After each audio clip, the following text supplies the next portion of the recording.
Rick Pitino and Dan Hurley had very divergent Wednesday evenings against each other. On the one hand, you've got the renewal of what has become, I think, the best coaching rivalry in college basketball between these two in the Big East. You had St. John's winning the Friday night of Super Bowl weekend at Madison Square Garden against UConn, one of UConn's only 3 losses on the season. And now you got UConn going back home to take on St. John's. And there was an ominous tone going into the game where Rick Pitino posted on his own personal X account. He tweeted out that he just finished breakfast in Hartford with the team, 13 players and 5 coaches and a special priest, all looking at their phones. No conversing. Next discussion coming with my wonderful group. A special priest. He's telling everyone, hey, I now have the fodder for what I'm going to talk to my team about, and that is putting your phone down at breakfast and being a group and being a team. Also, I love how he throws the special priest under the bus. Yeah. Father Carmine over here just taking shrapnel for no reason at all because he's sitting there on his phone during breakfast. Yeah, special priest. I guess that's like the traveling priest. There's a priest in Storrs, Connecticut that they have to supply to the team at St. John's. I don't know what a special priest is, but that special priest also getting called out for being on his phone during breakfast. Not a great sign going into the game, but I'm sure most people dismissed it. Oh, it's going to be a great game tonight. Big East battle, rivalry, 2 coaches who hate each other. And instead, we had St. John's missing 28 consecutive shots in the second half. They St. scored John's their or last. South Carolina? Oh gosh, that's another story. That's a bad basketball team. St. John's is not a bad basketball team, which makes it even crazier to think about 28 consecutive missed shots. They score 40 points in a 32-point loss to UConn, prompting Rick Pitino to say the following postgame. That's probably only happened to me 2 times in my career. Once was my first year at Kentucky when we went into Fog Allen at Kansas, but I was playing with a very much an inferior team and some walk-ons, not with this type of team. So it's all on me. I'm very disappointed in our performance offensively, especially of sharing the ball, moving the ball. So it's all on me. But we'll get ready for Villanova. We're still playing for a league championship. It doesn't matter whether you lose by 1 or 40. The league championship's still at stake.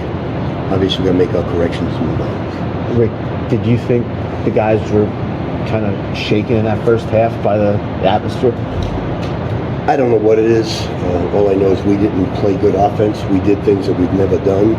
And again, it's something I got to question about myself, and I will question it because the team did not do the things we've done in the last 13 games. So give them the credit, and we'll move on, get ready for Villanova. When you say it's all on you, why? Like, what did you... I'll make my corrections and move on. Thank you. So, memo to Mick Cronin, by the way, Hut. That's what leadership looks like after a game. Yeah. Similar question about atmosphere shaking the team. You saw Mick Cronin handle it when he was asked about the student section. And he said, "This is congrats, you win the reward for the dumbest question ever of the season." And meanwhile, Rick Pitino was like, "I don't know what it is, but it's clearly not good enough, and it's on me." And he says, "I'll make my corrections and get back with you." One of those corrections is stay off your phone during team breakfast, and for that special priest to stay off his phone too. Special priest. That's going to be in Rick Pitino's notes columns going after that. So you got that response. And by the way, that game he mentioned at Kentucky was in 1989. Kentucky was playing because of NCAA probation that Rick Pitino inherited for recruiting violations under Eddie Sutton. They were playing with all walk-ons. They lost by 55 points at Kansas with a bunch of non-scholarship players in that game. And he's comparing this game and how bad it was against UConn to that game while saying that was a totally different thing because those were walk-ons. We were an inferior team. This is not a completely inferior team. But do you know who treats their opponents and wants their team to have the mindset that they are superior to everyone they play physically and as basketball players and as a unit? It's Dan Hurley, who during last night's game, as UConn is beating the hell out of St. John's, during a timeout, reminds his team to not let up. Here is Dan Hurley in the huddle. So after how hard we fought, right now we're going to give in on the glass. That's what we're going to do. We took a not letting each other down. Don't let each other down. Don't regret something we watch on film where you could have dug a ball out. Don't give them life right now. Beat their ass. Don't give them life right now. Beat their ass was the message. I love that, too, that all these things about, hey, coaches never stop coaching, regardless of how much they're winning or how much they're losing. That was Dan Hurley saying, let's not go back and film tomorrow and regret something we see where you didn't dig a ball out where you could have. Yeah. Let's beat their ass right here and continue to pour it on. How often do you have the opportunity to give that speech in the huddle? Yeah. Up by 40 or whatever it was at the time. I love Dan Hurley. I love this rivalry, Hut. I love talking about these two coaches. College basketball, to me, is outstanding right now. You know, one thing that no one's saying about college basketball is let's expand the NCAA tournament. Yeah. When I look at bubble talk and everything else, there's not one person of all the issues with college sports right now, not a single person is saying we need to expand the NCAA tournament, except for those trying to make money with the NCAA to expand the tournament. But South Carolina. I'm watching those two coaches, Hutton, and even in a blowout game that was not that interesting. And Dan Hurley was very gracious post-game. He said, look, nights like that happen. They didn't have it. They couldn't buy a shot. We had a lot to do with it. We played great defense, but it's one of those where you chalk it up as not their night and you move on. And they've been a part of games like that too. Every coach has, and you know when it's happening.